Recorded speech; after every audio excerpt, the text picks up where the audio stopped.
We're taught from birth that greatness is about accumulation. We are told to gather more information, more degrees, more possessions, and more likes. We treat our minds like storage bins, cramming them with the noise of the world until we are bursting at the seams. But why is it that the more you know, the more confused you feel? Why is it that the more you achieve, the heavier the burden becomes? The painful truth is this: you don't need more. You need less. Most people fail not because they lack the capacity for greatness, but because they have no room for it.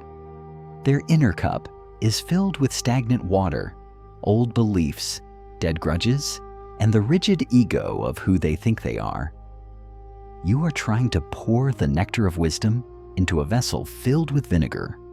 To gain everything, you must first be brave enough to lose everything you think you know. You must master the most difficult art of the elite, the art of unlearning. Today, Spirit Symbolism takes you into the heart of Zen to reveal why emptiness is not a void, but the ultimate form of power. If you want to touch the sky, you must first drop the stones that hold you to the earth.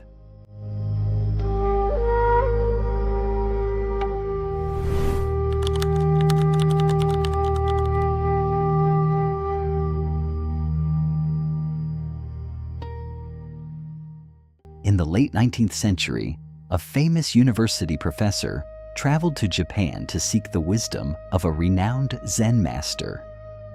The professor was a man of immense intellect. He had read every book, mastered every theory, and won every debate. He didn't come to listen. He came to impress. As soon as they sat down, the professor began to speak. He talked about his philosophies, his achievements, and his critiques of ancient traditions. He spoke for an hour, his voice filling the quiet room with the noise of his own importance. The master said nothing. He simply began to pour the tea. The cup filled up. The professor kept talking. The tea reached the rim. The master's hand stayed steady, continuing to pour. Suddenly, the professor stopped mid-sentence. He watched in horror as the hot tea spilled over the edge of the cup, flooded the saucer, and began to soak into the tatami mat. "Stop!" the professor shouted. "It is full. No more will go in." The Zen master stopped pouring and looked the professor in the eyes for the first time. The room fell into a heavy, profound silence. "Like this cup," the master said quietly, "you are full of your own opinions and speculations. How can I show you Zen unless you first empty your cup?"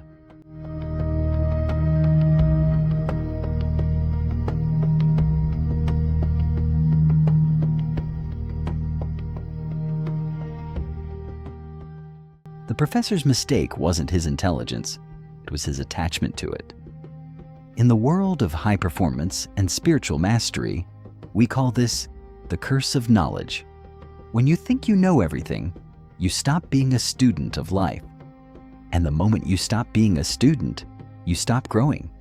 To master the power of the empty cup, you must apply the 3 laws of the vacuum. 1. The law of selective unlearning progress is not about adding new skills. It is about deleting old habits. You cannot build a skyscraper on the foundation of a shack. You must be willing to tear down the beliefs that served the old you, the fears you inherited, the grudges you cherish, and the comfort zones that have become your cage. Emptying the cup means having the courage to say, "I was wrong about this." 2. Receptivity is magnetism. Nature abhors a vacuum. When you create space in your life by leaving a toxic job, ending a stagnant relationship, or silencing the ego, the universe rushed in to fill it. Emptiness is a magnet for opportunity. If your life feels crowded with mediocrity, it's because you haven't made room for greatness yet. 3. The power of beginner's mind. Shoshin. The master is the one who remains a beginner forever. An empty cup is ready for anything. A full cup is limited by its own walls. When you approach every challenge with nothing to prove, you gain the clarity to see solutions that others miss because they are too busy trying to look smart.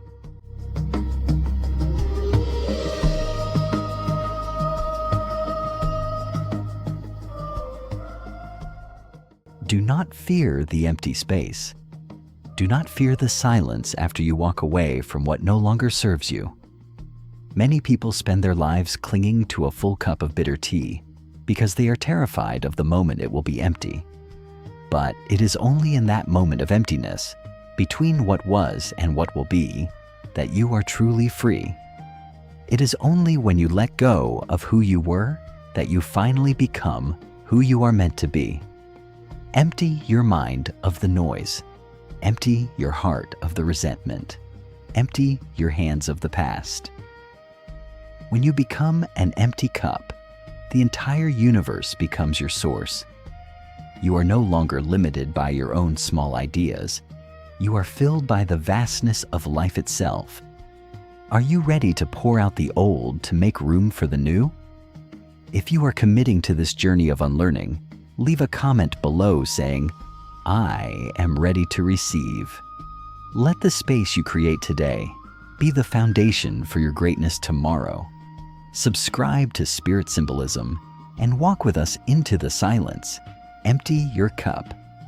Fill your soul.